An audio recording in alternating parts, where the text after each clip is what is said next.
Kita sudah dengar seminar kesehatan. Pertanyaannya masih mengasihi kami? Hari ini saya mau bicara tentang family. Karena Tuhan cinta keluarga, katakan amin. Ya, gereja akan kuat kalau setiap keluarga tentu kuat. Dan kita semua ada di dalam lingkup keluarga, baik itu sebagai suami, sebagai istri, sebagai orang tua, atau sebagai anak, saudaraku. Saya percaya kehendak Tuhan supaya pernikahan kita langgeng. Pernikahan kita diberkati seumur hidup kita, katakan amin. Tuhan tentu tidak menghendaki bahkan yang disebut dengan perceraian ataupun keributan-keributan di dalam rumah tangga. Tuhan punya kerinduan memberkati keluarga. Sebelum ada gereja, sebelum ada negara, sebelum ada kerajaan, maka yang ada adalah keluarga. Adam dan Hawa itu adalah sebuah keluarga yang pertama.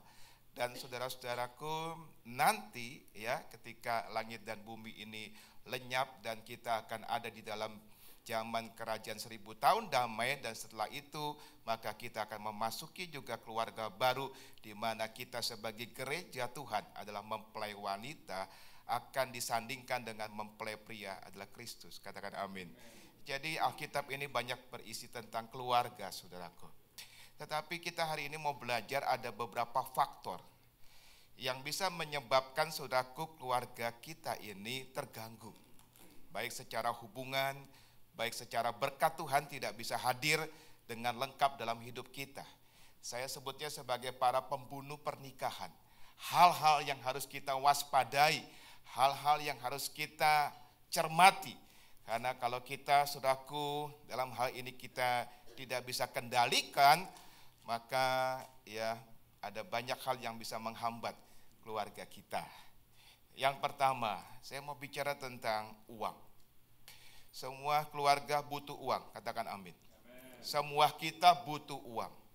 Tetapi kalau kita tidak bisa memanage uang itu sesuai dengan kehendak Tuhan, maka uang itu bisa jadi bumerang buat keluarga kita.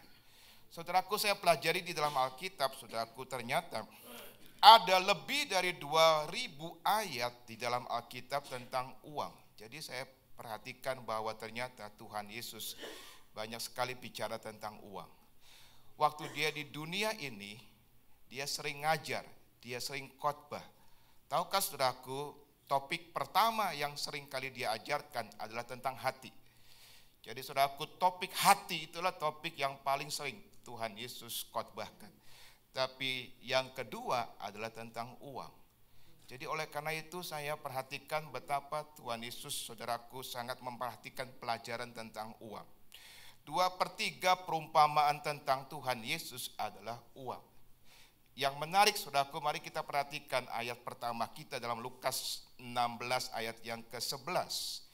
Lukas 16 ayat yang ke-11. Bahwa Tuhan Yesus sendiri ini yang bicara tentang uang. Lukas 16 ayat yang ke-11. Demikian firman Tuhan. Jadi jikalau kamu tidak setia dalam hal mamon yang tidak jujur. Apa itu mamon yang tidak jujur? Apa itu mamon yang tidak jujur? Uang. Uang, saudaraku. Jadi kalau kita mau sederhanakan ayat ini berbunyi, jadi jikalau kamu tidak setia dalam hal uang, atau dalam terjemahan lain dikatakan tidak bisa mengatur uang dengan baik sesuai dengan kehendak Tuhan. Perhatikan ayat ini, siapakah yang akan mempercayakan kepadamu harta yang sesungguhnya? Berarti harta yang sesungguhnya kita nggak dapat. Dengan kata lain, memanage uang dengan bijaksana itu pintu gerbang untuk mendapatkan berkat-berkat yang lain. Katakan amin. Jadi kalau kita tidak bisa memanage uang ini sesuai kehendak Tuhan, maka berkat-berkat yang lain akan terhenti. Dan di sini kita belajar sesuatu bahwa ternyata uang bukan harta yang sesungguhnya. Katakan amin. Ada yang lebih banyak berharga daripada uang. Ada yang lebih banyak bernilai daripada uang. Ada banyak orang punya uang banyak, tapi keluarga nggak bahagia. Ada banyak orang punya uang banyak, tapi nggak ada damai. Maka Tuhan katakan, saudaraku, uang itu bukan harta yang sesungguhnya. Peace, bicara tentang damai, bicara tentang joy, itu harta yang sesungguhnya. Kita memang butuh uang, tapi kita percaya bahwa kita butuh lebih daripada uang, yaitu joy dalam keluarga kita. Katakan amin. Kita butuh damai dalam keluarga kita. Ayatnya jelas, tapi kunci menuju berkat yang sesungguhnya adalah ketika kita berhasil memanage keuangan dengan baik. Amin, saudara-saudara. Oleh karena itu, saudaraku, ternyata mengatur uang itu sangat penting. Ada 3 gaya dalam mengatur keuangan. Yang pertama, ada orang yang hidupnya di atas pendapatan. Berapapun dia dapat, tetap saja pengeluaran lebih besar daripada pendapatan. Dan ini yang celaka, saudaraku. Karena ini kan zamannya kartu kredit. Kalau di Jakarta itu ada keluarga yang namanya keluarga Sign and Wonder. Ibu-ibu tiap hari belanja. Ya, di Jakarta kan banyak mall. Ya, ibu-ibu belanja ke mall, lihat ada diskon, baju 50%. Gak bawa duit, gampang. Pakai kartu kredit tinggal apa? Sign, gesek, sign. Amin. Besok lusa, lihat lagi di mall, ada tas diskon, 50% lagi. Padahal di rumah sudah banyak tas, tapi lihat diskon, gampang, gak bawa duit, sign lagi. Jadi tiap hari sang ibu kerjanya sign. Nah, tiap bulan kan datang tagihan. Suaminya buka toh tagihan itu. Ketika dia baca, dia wonder. Dia terheran-heran. Ini banyak amat tagihan. Maka keluarga itu namanya keluarga Sign and Wonder, saudaraku. Nah, di Jakarta itu banyak, saudara. Ya, di Houston nggak ada ya? Nggak ada ya? Nggak ada yang ngaku, maksudnya gitu, saudara ya. Nah, di Jakarta banyak kayak gitu. Ini orang-orang yang bukan berarti nggak punya uang, tapi karena nggak bisa memanage uang dengan baik, selalu saja akhirnya pengeluaran lebih besar daripada penerimaan. Karena terlalu banyak hutang, saudaraku. Yang kedua, saudaraku, gaya hidup yang kedua adalah di mana ada juga keluarga-keluarga yang hidup dengan pendapatan. Artinya selalu pas-pasan. Selalu pas-pasan. Bahkan karena tidak bisa memanage uang itu dengan baik, akhirnya setiap bulan tidak bisa memberikan atau mengembalikan persepuluhan. Karena pas-pasan. Saya hari ini mau berbicara pentingnya kita sebagai orang Kristen mengembalikan persepuluhan. Katakan amin. Yang ketiga, ini yang bagus, saudaraku, yaitu hidup dengan tujuan. Katakan sama-sama saya, hidup dengan tujuan. Jadi artinya kita sebagai keluarga Kristen, saudaraku, harus punya prioritas dalam mengatur keuangan. Dan yang paling bijaksana adalah nomor 1 di urutan pertama. Engkau taruh itu sebagai persepuluhan. Amin. Itu urutan pertama. Urutan kedua, engkau taruh sebagai persembahan. Sebab ada orang berkata begini, saya ingin menabur persepuluhan, Pak. Salah besar.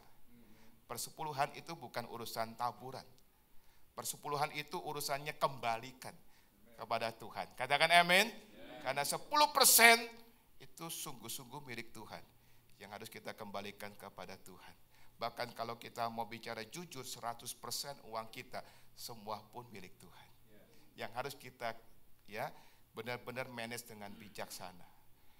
Nah, setelah 10% itu dipotong, maka tinggal 90% itu yang berhak kita tabur. Katakan amin. Kita tidak nabur dari yang 10%, tapi tabur dari yang 90%. Engkau tabur. Dan Alkitab katakan apa yang engkau tabur, itu pasti engkau akan tuai. Amin. Kalau engkau tidak menabur, apa yang engkau menuai. Tapi kalau engkau menabur, pasti engkau akan menuai. Tapi di dalam kita memanage uang, jangan lupa tentang saving. Karena Tuhan juga bicara tentang planning. Katakan amin. Ya, siapa yang mau bangun menara, kata Tuhan, dia harus bikin anggaran. Yusuf, saudaraku, dia tahu akan ada masa kelaparan. Itu sebabnya dia merencanakan. Sebelum masa kelaparan tiba, dia bikin dulu, saudaraku, persiapan. Maka Tuhan mengajarkan kita planning. Alkitab katakan orang yang mengembalikan persepuluhan diberkati oleh Tuhan. Maka Tuhan akan buka tingkap-tingkap langit.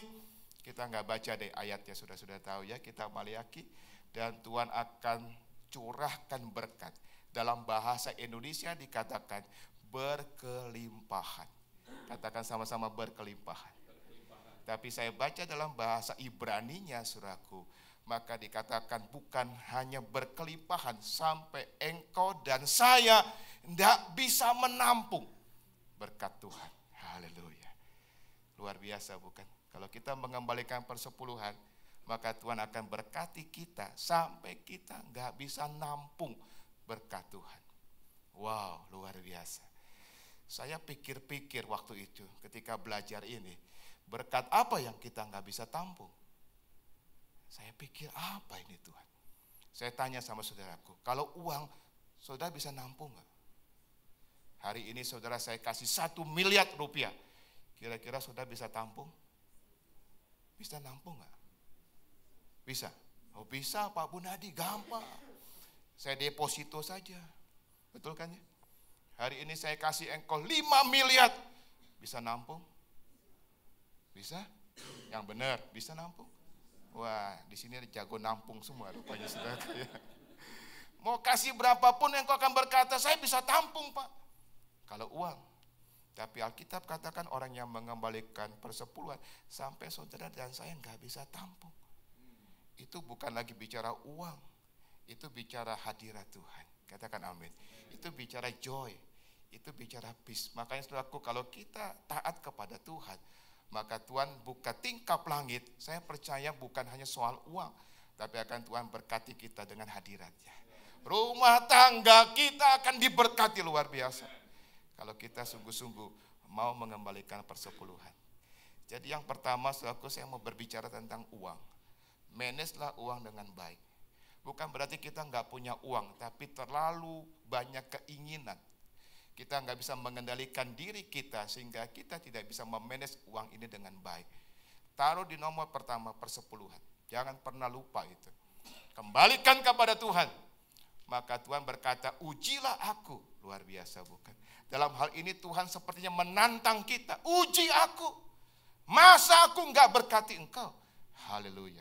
Dan saya melihat saudaraku, puluhan tahun saya melayani Tuhan, orang-orang yang mentaati firman Tuhan ini hidupnya tidak pernah kekurangan. Amin. Hidupnya diberkati Tuhan luar biasa. Jadi yang pertama, sektor uang kita harus perhatikan baik-baik. Karena kalau kita tidak memanage uang ini dengan bijaksana, stuck hidup kita. Artinya berkat yang lain, saudaraku, kita tidak akan dapatkan. Karena firman Tuhan tadi katakan bahwa kalau kita bisa memanage uang ini dengan baik, maka harta yang sesungguhnya, haleluya, akan menjadi milik kita. Itu lebih daripada uang, saudaraku. Yang kedua, yang harus kita perhatikan, saudaraku, apa yang bisa membunuh pernikahan kita. Yang kedua adalah kalau keluarga membangun rumah tangganya di atas pasir. Itu bahaya. Sebab gampang rubuh, saudara. Mari kita lihat ayatnya ya. Matius pasal 7 ayat 24 sampai 27. Matius pasal 7 ayat 24 sampai 27. Kalau kita membangun rumah tangga kita dengan dasar pasir, bahaya. Berarti gampang rubuh, gampang hancur keluarga kita. Mari kita lihat Matius 7 ayat 24 sampai 27. Setiap orang yang mendengar perkataanku dan melakukannya, ia sama dengan orang yang apa? Bijaksana. Haleluya. Yang mendirikan rumahnya di atas batu. Kemudian turunlah hujan, datanglah banjir, lalu angin melanda rumah itu, tapi rumah itu tidak rubuh sebab didirikan di atas batu. Haleluya. Kalau kita mendirikan di atas batu, rumah kita nggak akan rubuh. Katakan amin. Ada 3 serangan. Ini bicara family, saudaraku. Pertama dikatakan hujan. Serangan pertama namanya hujan. Hujan itu air yang turun dari atas. Artinya kalau bicara konteks keluarga, problem dengan pihak atas. Kira-kira apa itu? Problem dengan pihak atas. Problem dengan orang tua, problem dengan mertua, itu kan di atas kita ya. Ya, di Indonesia saya suka konseling keluarga-keluarga, ada problem dengan mertua. Houston gak ada ya? Gak ada, haleluya. Lalu saudaraku, itu baru hujan. Kemudian firman Tuhan katakan begini, datanglah banjir. Banjir dari bawah. Itu problem dengan pihak bawah. Pihak anak, pihak cucu, itu kan di bawah kita. Ya.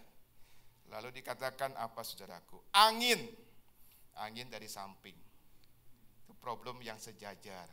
Apa itu? Dengan suami, dengan istri, itu kan sejajar. Jadi ini tentang family. Tapi kalau kita dikatakan di sini, dengar firman, lakukan firman, itu bijaksana. Katakan amin. Tapi firman Allah katakan begini, setiap orang yang mendengar perkataanku dan tidak melakukannya, ia sama dengan orang yang bodoh yang mendirikan rumahnya di atas pasir. Kemudian turun hujan, datang banjir, angin melanda rumah itu, rubuh rumah itu, hebatlah kerusakannya. Berarti di dalam Tuhan, yang paling penting adalah bukan sekedar kita dengar, tapi kita lakukan firman Tuhan itu. Amin. Apa yang Pastor Somi setiap hari Minggu di tempat ini sampaikan kepada saudara. Bagus kita mendengar tentu. Awalnya tentu mendengar. Tapi yang terpenting adalah melakukan. Ada beda besar antara dosa dengan firman, saudaraku. Kalau dosa kata Tuhan, ada beberapa dosa, saudara belum melakukan, baru di pikiran saja. Terpikir, baru dipikirkan saja, itu kata Tuhan sudah dosa. Saudara sebagai katakan laki-laki, belum berzina secara fisik dengan seorang wanita, tapi sudah ada di pikiran, maka firman Tuhan katakan itu dosa. Tapi kalau firman sudah aku terbalik. Kalau saudara dan saya baru dengar firman nih ya, dengar tiap hari Minggu firman, belum dihitung sama Tuhan. Belum dihitung. Saya mau tanya, ngomong-ngomong nih ya, setan dengar firman nggak? Setuju? Setan dengar firman? Setan dengar firman.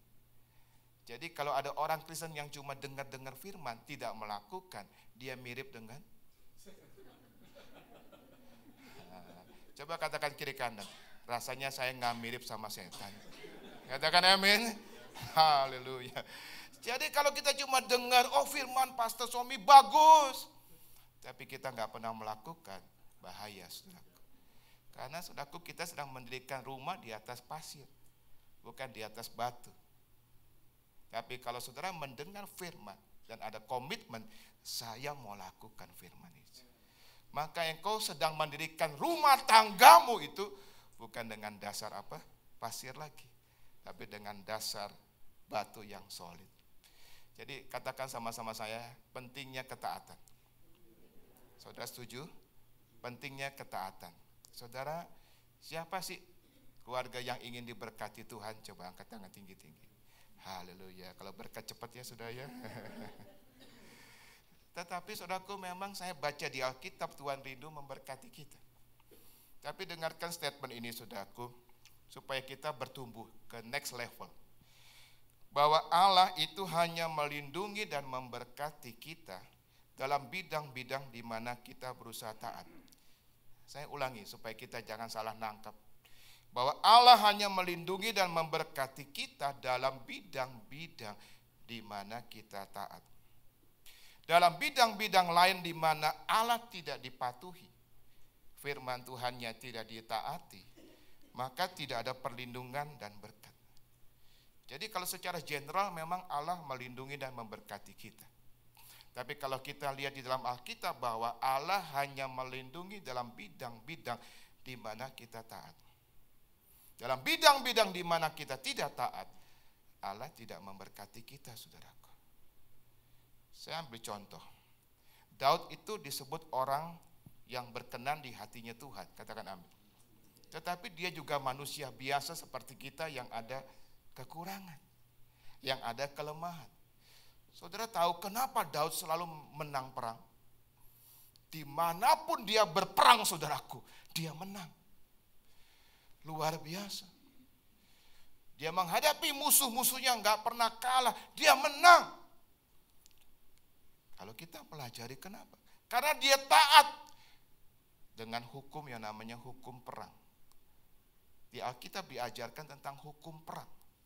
Mari kita lihat dalam kitab Ulangan, saudara-saudaraku. Kitab Ulangan pasal 20.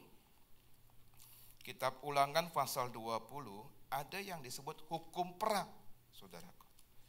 Mari kita lihat. Ulangan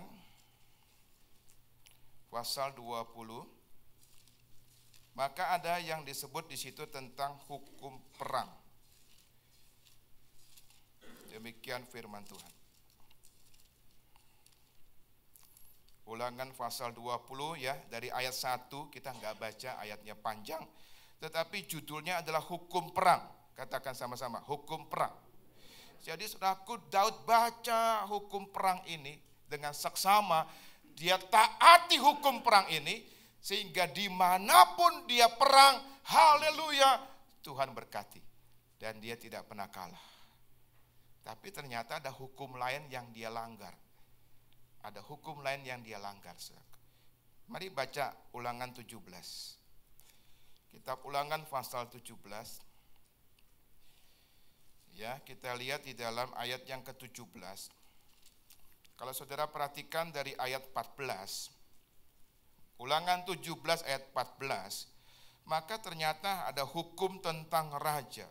Untuk menjadi seorang raja Israel itu ada hukumnya, ada aturannya yang sudah ditetapkan oleh Tuhan dan tidak boleh dilanggar oleh seorang raja. Maka kalau kita baca di dalam Ulangan pasal 17 mulai ayat 14, itu kita akan belajar tentang hukum tentang raja. Kita nggak baca semua, tapi saya mau tunjukkan ada ayat yang dia langgar. Ada ayat yang dia langgar. Ada hukum yang dia langgar, saudaraku. Itu sebabnya akhirnya dia menemukan banyak kesulitan.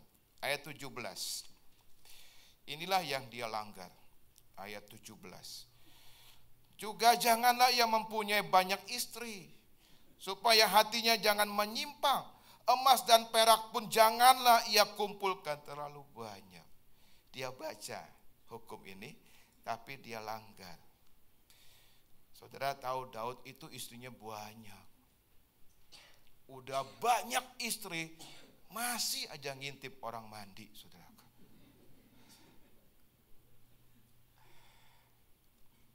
Dan turun kepada anaknya Salomo. Daud aja udah banyak istrinya. Apalagi anaknya namanya Salomo. Berapa tuh jumlah istri sama gundiknya? Ceceng, saudara. Saya waktu ngajar di sekolah Alkitab, ada seorang murid saya tanya gini. Pak, mau tanya apa kamu? Kalau istri 1000, yang ke-1000 ketemunya kapan, Pak? Saya balas, saya mana tahu, istri saya cuma 1, Ibu Elizabeth. Jadi artinya Daud dia belajar tentang hukum tentang raja, dia langgar. Maka saya beritahu, di medan perang, kenapa dia menang terus? Dia taat dengan hukum perang. Tapi di area family-nya banyak persoalan. Banyak persoalan. Saudara tahu yang namanya Absalom itu anaknya Daud yang ganteng. Dia berontak sama Daud. Ada anaknya yang namanya Tamar. Itu diperkosa oleh saudaranya sendiri, bukan? Jadi saudaraku, kalau saudara dan saya mau diberkati secara family, maka apa yang saudara dapat di gereja saudaraku, taati. Kita jangan taat sebagian kebenaran. Taati seluruh kebenaran firman. Maka hidup keluargamu akan diberkati. Katakan amin. Termasuk hukum apa saudaraku? Hukum tentang makanan. Makanlah sayur yang banyak, maka engkau akan diberkati. Katakan amin. Sebab semua hukum harus ditaati. Haleluya. Katakan kiri kanan, masih doyan sayur? Nah, itu penting saudara ya. Haleluya. Saya mau saksian ya. Ada satu keluarga, ini pengusaha saudara. Secara ekonomi diberkati luar biasa. Saya perhatikan kenapa keluarga ini diberkati, karena sang ayah itu taat kepada hukum persepuluhan. Dia bilang sama istri dan anak-anaknya, ada 2 anaknya, jangan lupa ya, tiap bulan kamu kembalikan persepuluhan kepada Tuhan. Dan hidup mereka diberkati. Tapi saudaraku, satu sore, sang ayah pulang kantor. Biasa pulang malam, ya karena dia seorang ya bos, tentu kerjaannya banyak. Tapi hari itu dia agak santai, dia pulang sore. Di rumah dia nggak ketemu istrinya karena sedang belanja, tapi dia ketemu anaknya. Ya, anak yang besar sudah kuliah. Seorang perempuan sedang ada di kamar, ternyata lagi mandi. Sang ayah berkata, aduh kepengen nih ngobrol sama anak, mumpung pulang sore. Jadi dia masuk ke kamar anaknya sedang mandi, dan dia pikir nanti deh kalau anakku sudah keluar kamar mandi mau ngobrol. Begitu dia mau keluar saudaraku, itu handphone di meja kerja anaknya itu berbunyi. Dia nggak mau lihat sebenarnya, tapi karena persis di depan dia, jadi terlihat. Dia baca juga ada kiriman SMS. Bunyinya begini saudara, kemarin malam enak ya, kapan kita lakukan lagi? Itu kan bisa macam-macam ya. Bisa pergi ke mall sama-sama, bisa makan sama-sama, atau bisa nonton sama-sama. Tapi ada rasa nggak sejahtera dalam hati ayah ini. Ini apa? Kemarin malam enak, kapan kita lakukan lagi? Nah begitu anaknya selesai mandi, singkat cerita diinterogasi, ditanya, ini apa? Ini apa kemarin malam enak?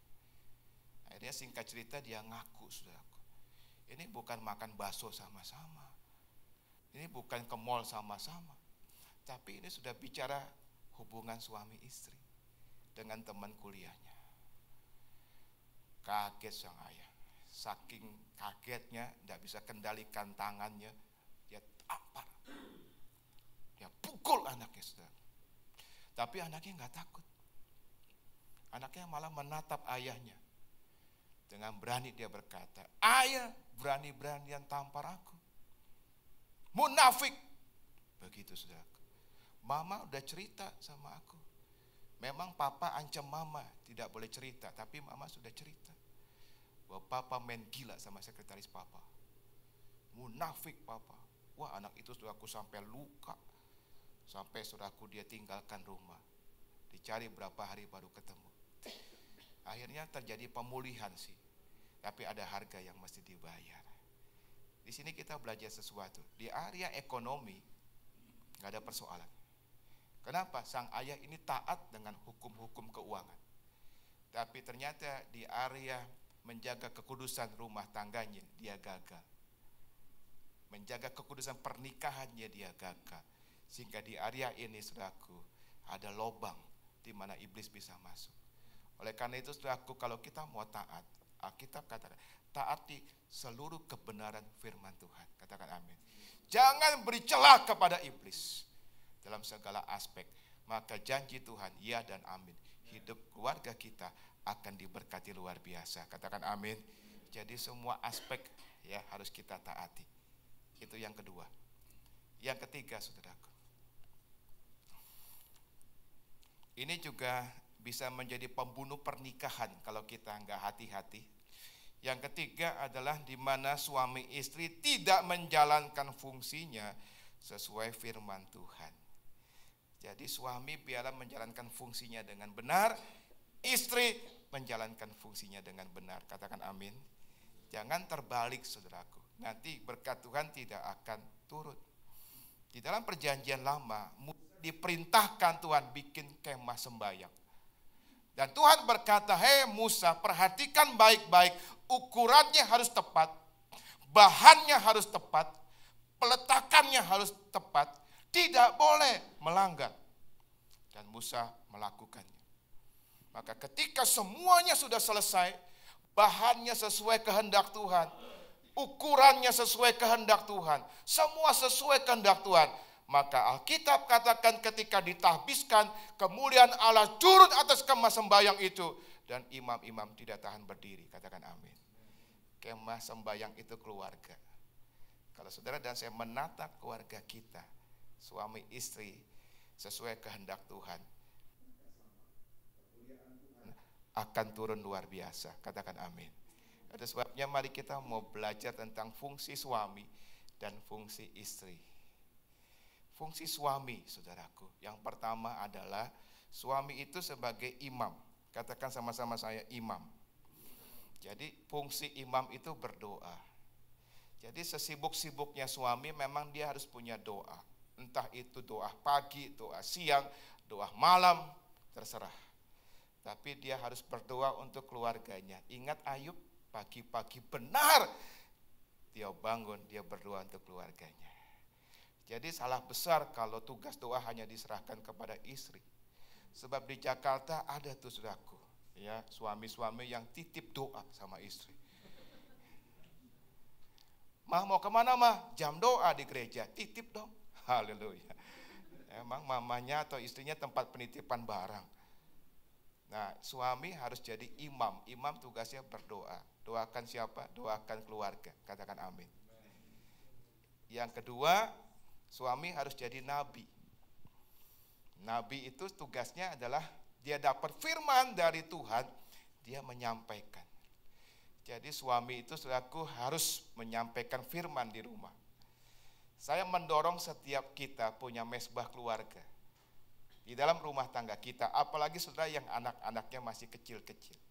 Dan tugas suami saudaraku menyampaikan firman Tuhan. Dan kalau suami sedang travel, istri menyampaikan firman Tuhan. Dan yang ketiga adalah raja. Tugas raja adalah memerintah. Katakan sama-sama saya, memerintah. Jadi mengatur. Jadi yang mengatur itu suami. Ayah yang harus mengatur rumah tangga. Misalkan begini ya. Saudara berkata sama istri dan anak-anak. Setiap malam jam 9 matikan TV. Kita masuk kamar. Kita mesbah keluarga. Kita mau berdoa.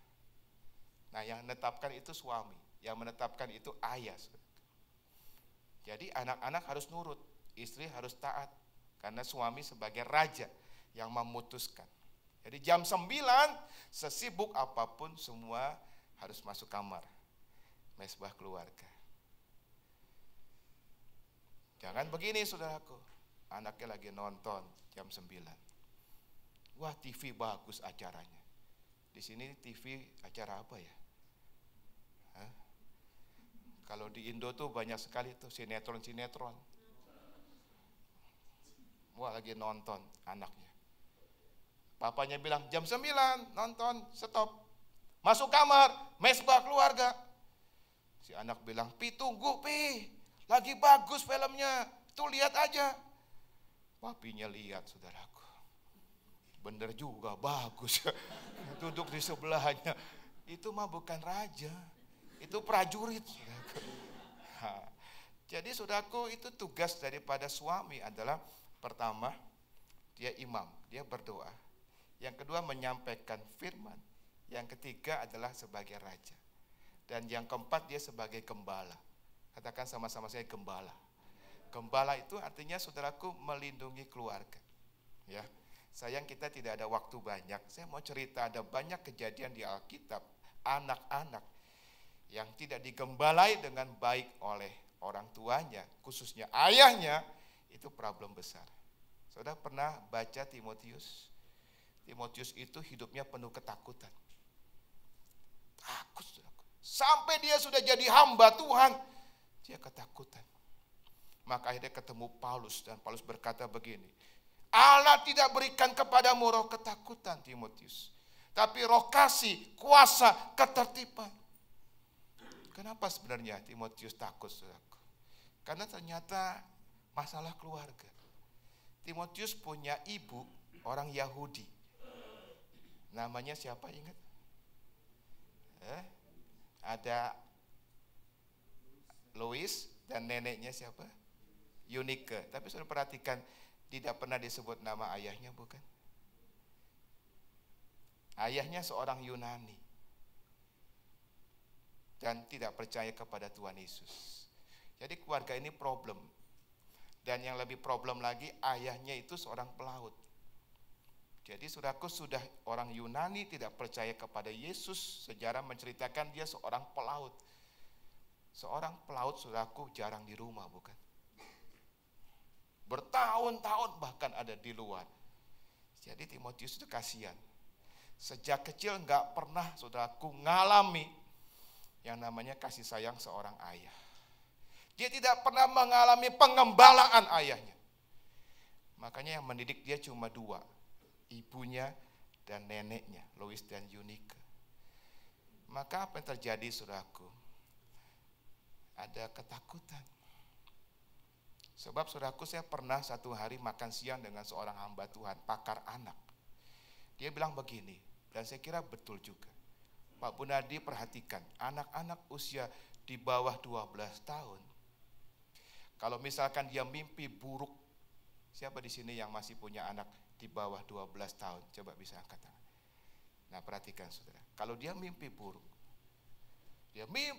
lihat neraka malam-malam, atau lihat hantu, dia teriak, wow, maka dia turun dari ranjang.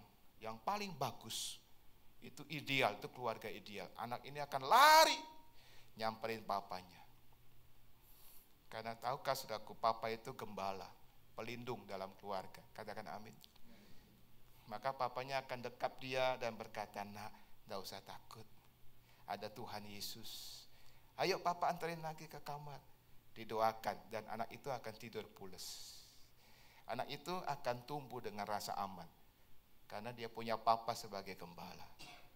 Timotius gak dapat. Dia mimpi buruk malam-malam, lihat neraka, dia teriak-teriak, gak ketemu papanya. Papanya di mana? Di laut lagi berenang, saudaraku. Ya. Jadi perhatikan coba di sini. Ya, kalau di Indo kan, saya suka bilang gini, kalau ada anak di bawah 12 tahun, dia mimpi buruk malam-malam, nggak lari ke papanya, larinya ke mbak. Maka cepat-cepatlah bikin seminar keluarga. Katakan amin. Berarti something wrong.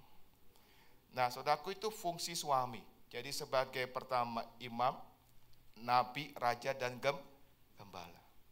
Nah, fungsi istri sekarang sebagai penolong yang sepadan. Katakan penolong yang sepadan. Ya, saudara sudah tahu ayatnya ya. Saya tidak usah baca lagi di kitab Kejadian, ada penolong yang sepadan. Suka ada orang salah paham. Penolong itu dianggap nomor 2. Penolong dianggap nomor 2. Jadi nomor 1 itu yang hebat itu suami. Istri itu nomor 2. Penolong cuma. Salah besar. Sebab Roh Kudus juga penolong, bukan? Katakan amin. Roh Kudus penolong. Tapi tidak pernah diajarkan di Alkitab Roh Kudus jadi lebih rendah dari Allah Bapa dan Allah Putra. Mereka semua sama. Allah Bapa, Allah Putra, Allah Roh Kudus sama. Tapi yang beda fungsinya. Jadi demikian juga suami istri itu sebenarnya sejajar, tapi fungsinya berbeda. Maka Alkitab katakan tidak pernah Tuhan menciptakan seorang wanita dari tulang kepala supaya lebih tinggi dari laki-laki, betul ya? Tapi juga enggak diciptakan dari tulang kaki supaya diinjak-injak. Tapi diciptakan dari tulang apa? Rusuk. Supaya apa? Supaya sejajar. Makanya saudaraku, kalau kita jalan-jalan di mall, saudara ya gandeng istri saudara, yang digandeng apanya? Tulang rusuk kan. Pinggangnya yang digandeng karena memang sejajar. Kan enggak pernah lihat kan laki-laki ya gandeng ya pegang lehernya, yo mah kita jalan-jalan. Enggak pernah kan ya? Mau coba ntar di mall coba. Jalan-jalan yo mah. Enggak saudara, atau pegang kakinya. Ya karena sejajar. Walaupun disebut penolong, tapi sepadan, artinya sejajar. Nah saudara-saudaraku, kata penolong ini yang luar biasanya begini saudaraku. yang saya pelajari adalah kata penolong itu di dalam bahasa Ibraninya artinya mengelilingi. Jadi menolong itu artinya mengelilingi. Katakan sama-sama saya, mengelilingi. Jadi fungsi seorang istri itu mengelilingi suaminya. Saudara bingung deh. Oh, mengelilingi, berarti saya harus keliling-keliling suami saya tiap hari gitu. Nah, kata mengelilingi ini bukan artinya itu. Artinya saudaraku memagari gitu ya, suaminya pertama dengan doa. Jadi saudaraku sebagai istri harus memagari suaminya pertama dengan doa. Lalu dikatakan juga dengan dukungan semangat. Katakan sama-sama saya, dukungan semangat. Jadi istri itu harus beri dukungan semangat kepada suami. Yang kemudian dikatakan lagi penghiburan, pujian, dan kepercayaan. Dan jangan mengecam suami atau mengkritik. Karena tugas seorang istri adalah beri semangat. Suami pulang kantor capek. Dia ngadu sama istrinya, "Mah, capek mah. Diomelin bos lagi hari ini. Bos marah-marah." Nah, dia ngadunya ke siapa? Ke istri. Istri harus kasih semangat. Jangan terbalik, saudaraku, dia udah ngadu, udah bilang capek, diomelin bos. Istrinya bilang gini, "Emang lu mah bego diomelin melulu." Itu bukan istri yang bagus, saudaraku. Ya, itu mah namanya udah jatuh ketiban apa? Tiang listrik, saudaraku. Ya. Sini nggak ada ya? Nggak ada yang ngaku lagi, haleluya. Jadi penolong yang sepadan itu kelilingi dengan doa, pujian, penghiburan, kata-kata semangat. Amin, saudara. Jadi jangan mengecam, karena Tuhan tidak pernah mengajarkan seorang istri itu terlalu mengecam. Mari kita lihat ayatnya ya. Di dalam Amsal, pasal 21 ayat 9. Amsal 21 ayat 9. Demikian firman Tuhan. Saya berapa menit lagi ya Pak? Masih bisa terus? Masih ya? Amsal 21 ayat yang ke-9, mari kita lihat. Haleluya. Amsal 21 ayat yang ke-9, saya bacakan ya. Lebih baik tinggal pada sudut sotoh rumah daripada diam serumah dengan perempuan yang suka apa? Bertengkar. Sudut sotoh rumah. Di Israel tuh rupanya rumah-rumahnya beberapa mirip kayak di Indo. Di Indo kan banyak ruko ya.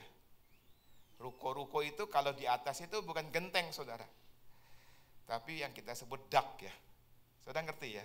Jadi bukan genteng. Jadi ada dak, orang bisa jemur di atas. Nah, Alkitab katakan lebih baik seorang suami naik ke atas dak, kehujanan, kepanasan gak apa-apa deh, daripada dia turun ketemu istri yang ngajak apa katanya? Bertengkar. Jadi rupanya Alkitab juga ngajarin memang ternyata fungsi istri bukan terlalu banyak mengecam. Memang saudaraku kita harus perhatikan, ini kodrat wanita dan pria memang di mana-mana sama. Ya, kalau kita pelajari perempuan itu memang punya kata-kata jauh lebih banyak daripada pria. Stok wanita itu setiap hari 50.000 kata.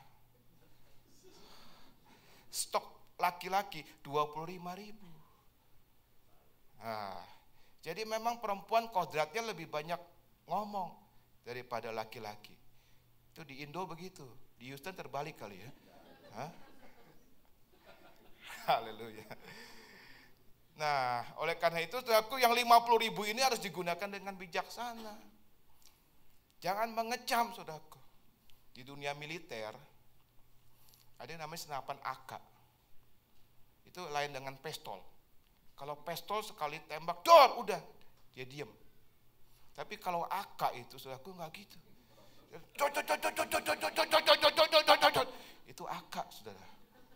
Nah dalam dunia militer katanya diajarin orang yang pakai senapan AK itu hanya bisa dilumpuhkan dengan granat. Jadi dibom gitu. Nah, lumpuh saudara. Nah saya pesan di family jangan kayak gitu saudaraku ya. Jadi perempuannya pakai AK gitu saudaraku. Nanti laki-lakinya pakai granat gitu. Boom gitu. Lalu nyanyian, pulangkan saja katanya saudaraku. Ya karena memang ditugaskan oleh Tuhan, perempuan itu mengelilingi dengan doa. Katakan amin. Dengan pujian, dengan semangat, dengan kata-kata penghiburan. Bukan mengecam. Ada ayat katakan bahwa laki-laki nggak bisa tuh dimenangkan oleh istrinya dengan kata-kata, tapi oleh perbuatannya yang saleh. Amin sudah. Jadi ada fungsi antara suami dengan istri. Itu yang ketiga ya. Yang terakhir sudah. Atau sebelum yang terakhir ada satu lagi fungsi istri yang saya kira ini penting yang tidak boleh dilupakan. Istri juga harus rela menundukkan dirinya kepada suami. Itu penting. Harus rela menundukkan dirinya kepada suami. Saya mau kasih tahu ada aliran berkat dalam rumah tangga. Mari kita lihat Mazmur 128. Mazmur 128. Ada aliran berkat dalam rumah tangga asal kita mematuhinya. Mazmur 128 ayat 1. Demikian firman Tuhan. Mazmur 128 ayat 1. Berkat atas rumah tangga. Berbahagialah setiap orang yang takut akan Tuhan. Dalam bahasa Indonesia kurang jelas ya, disebutnya orang saja. Orang itu kan bisa laki-laki, bisa perempuan. Tapi dalam bahasa asli dan Inggris maka jelas itu adalah laki-laki. Berbahagialah setiap orang laki-laki yang takut akan Tuhan, yang hidup menurut jalan yang ditunjukkannya. Haleluya. Jadi mulainya dari laki-laki. Diberkatilah seorang laki-laki yang hidupnya takut akan Tuhan. Jadi ibu-ibu ada PR hari ini. Kalau doakan suami sesuai firman.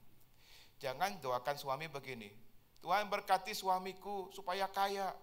Itu enggak sesuai firman. Nanti dia kaya bahaya saudaraku. Digondol kuntilanak nanti saudaraku.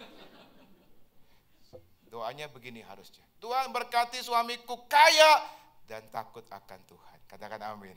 Nah itu aman. Haleluya. Maka dikatakan di sini memang berbahagia setiap orang laki-laki yang takut akan Tuhan. Hidup menurut jalan yang ditunjukkannya. Apabila engkau memakan jerih payah tanganmu, itu bisnis. Jadi kalau seorang laki-laki, suami hidupnya takut akan Tuhan, dengar baik-baik, bisnismu akan diberkati. Amin. Tapi setelah itu baru turun. Dikatakan ayat 3, istrimu akan menjadi seperti pohon anggur yang subur. Tidak pernah diajarkan dalam Alkitab bahwa pucuk pimpinan adalah seorang wanita. Di dalam keluarga, pucuk pimpinan adalah laki-laki atau suami atau ayah. Tapi kalau ayahnya benar, makanya kita di dalam gereja kan ada yang namanya gerakan kepriaan ya. Pria sejati dan sebagainya. Karena pria itu sangat penting. Sebab kalau prianya benar, turun ke bawahnya benar. Katakan amin.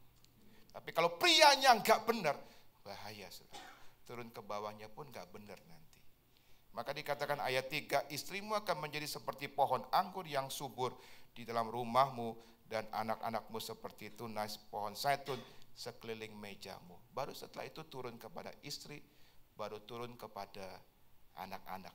Dan ayat 6 dikatakan dan melihat anak-anak dari anak-anakmu damai sejahtera atas Israel. Ini bicara cucu. Jadi saudaraku di Indo ya, cukup banyak problem. Karena istri merasa status sosial lebih tinggi dari suami. Lebih pinter ya. Suaminya mungkin cuma ya lulusan SMA. Istrinya sudah banyak titel. Wah, luar biasa titelnya, profesor, doktor, insinyur, kabulator, bocor sudah. Jadi dia merasa lebih pinter. Makanya saudaraku dia dominan. Begitu saudaraku struktur ini dibalik, bahaya. Karena berkat Tuhan akan stop. Sepinter-pinter apapun seorang istri, dia harus mengerti bahwa kepala keluarga tetap seorang suami. Katakan amin. Kita harus berani untuk rela menundukkan diri kepada suami kita. Makanya saudaraku Tuhan itu adil.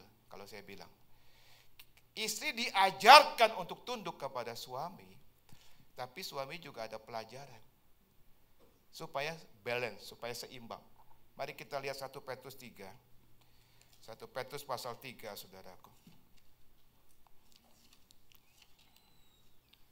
Dikatakan dalam 1 Petrus pasal 3, ada keseimbangan antara istri dengan suami tentunya.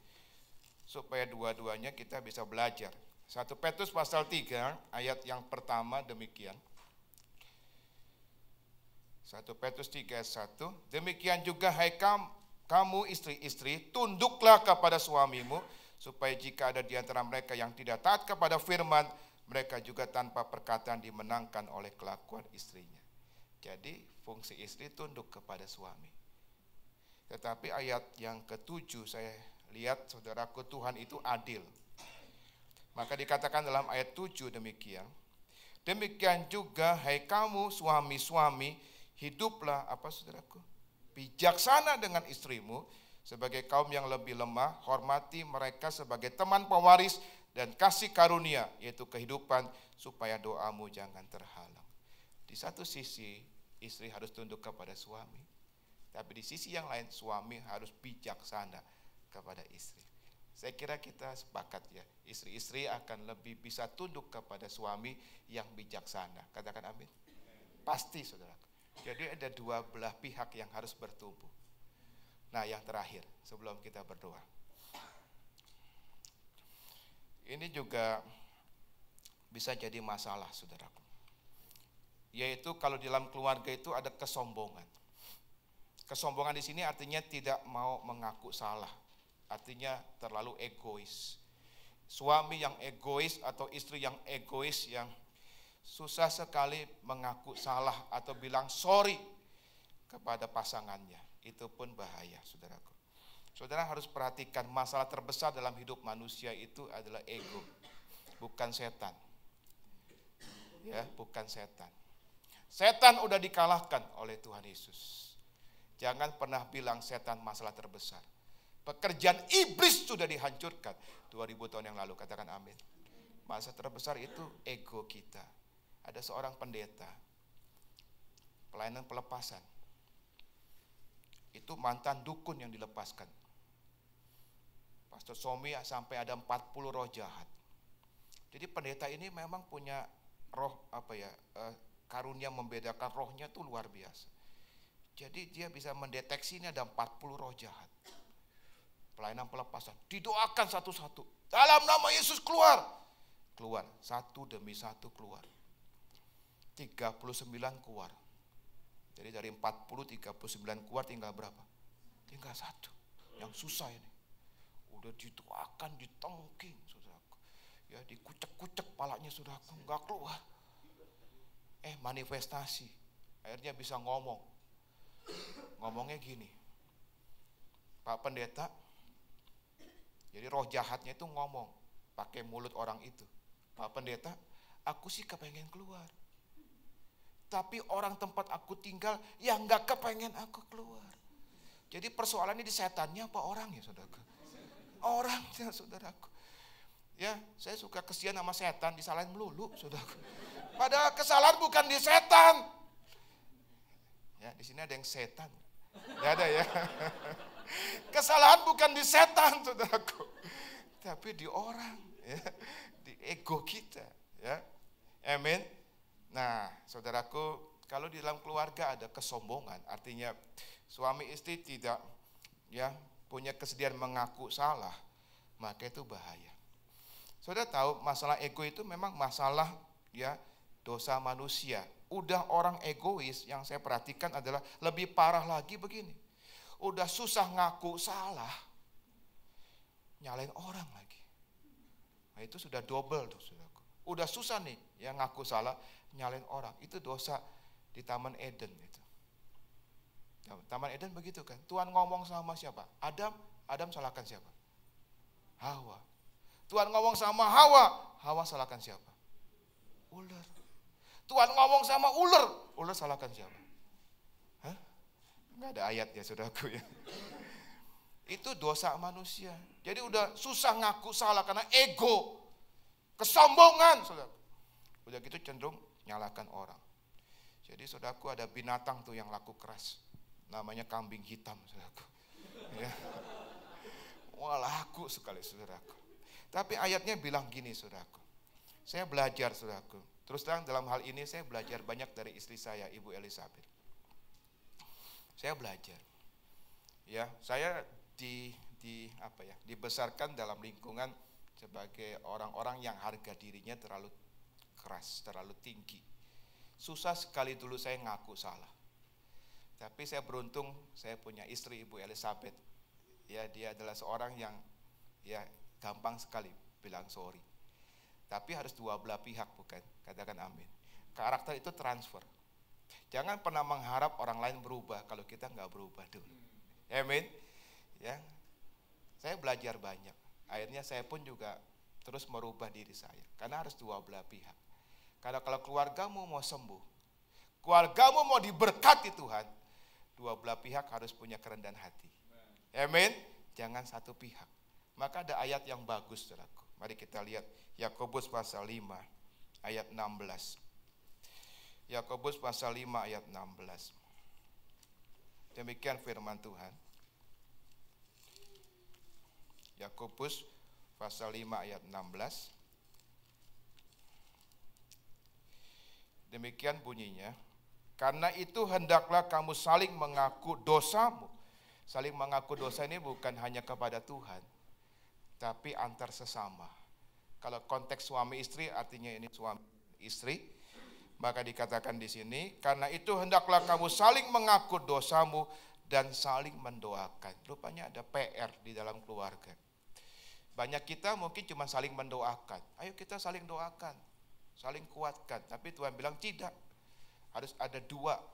Yang pertama dikatakan saudaraku saling mengaku dosa. Harus bisa bilang sorry kalau salah. Saya salah Pak, saya salah Mah. Lalu saling mendoakan. Jadi kemudian kita saling mendoakan. Sebab kalau kita saling mendoakan, tapi kita belum saling mengaku salah, kita mendoakan dengan sakit hati. Artinya kita belum ada pemberesan. Maka Tuhan katakan beresin dulu saling mengaku dosa, saling mendoakan supaya kamu sembuh. Supaya di dalam rumah tangga kita ada kesembuhan. Katakan amin. Ada blessing, ada berkat yang turun. Kalau dua belah pihak saudaraku melakukan ini. Ada banyak hal saudaraku yang sebenarnya saya mau share. Tetapi beberapa hal ini biarlah bisa menjadi berkat buat kita semua. Katakan amin. Nah sebelum saya tutup saudaraku, saya ingin sampaikan ada beberapa sebenarnya material yang saudara bisa dapatkan, tetapi memang sampai saat ini masih ada di custom, tetapi hopefully hari Senin sudah bisa keluar ya saudaraku. Tapi saya ingin menjelaskan beberapa hal mungkin bisa ditayangkan. Ada beberapa hal mengenai materi, bahan-bahan tentang family, ya tentang keluarga yang bagus-bagus saudaraku bisa saudara dapatkan. Ada beberapa buku, ya ada juga DVD yang kami bawa. Dan nanti saudara bisa bagaimana caranya pesan dulu kali ya Pak Pastor Somi ya. Bisa pesan dulu ya kepada Pak Markus ya. Nanti hari Senin kalau barangnya sudah ada nanti tinggal di drop kepada saudara-saudara. Ini buku Rahasia Umur Panjang yang ya puji Tuhan sudah menjadi bestseller ya sampai hari ini dan memberkati banyak orang. Saya lihat juga masih ada beberapa ya masih tersedia, kalau saudara yang belum memesan bisa memesannya ya. Kemudian berikutnya. Nah, ini adalah buku yang menurut saya salah satu textbook keluarga yang bagus. Ini buku bestseller yang dikeluarkan oleh Sekolah Alkitab kami. Ditulis oleh presiden daripada Sekolah Alkitab kami yaitu Pastor Robert Tucker ya, dan buku ini unik juga karena ditulis oleh dua pihak, artinya suami menulis, istri juga ikut menulis. Jadi ada satu buku kan cuma ditulis oleh suami, rasanya nggak fair. Kalau ini dua pihak menulis, suami menulis, istri menulis. Ya, ini buku tentang keluarga yang bagus sekali. Judulnya Jika Bukan Tuhan Yang Membangun Rumah, Sia-sia Usaha Orang Membangunnya. Saya rekomen kalau saudara yang sudah berkeluarga atau sedang merencanakan berkeluarga, saudara punya buku ini. Baca, di situ juga ada cara mendidik anak yang saya kira sangat memberkati ya. Lanjutkan. Nah ini kemudian Ibu Elizabeth sudah share ya kemarin tentang beberapa resep-resep makanan sehat, bisa dilanjutkan terus. Ya, ada telur, ada ikan, ya kemudian ada buah-buahan, sayur-sayuran, lanjutkan. Tentang kacang-kacangan, lanjutkan. Nah ini untuk anak-anak, saya lihat juga masih ada beberapa ya, sudah cukup banyak yang terjual. Tapi kalau sudah mau pesan masih bisa. Tentang ayam, kemudian daging, sup, ya. Nah ini adalah kalau di Indo, saudaraku, ini yang jadi best seller. Ini DVD tentang emotional health.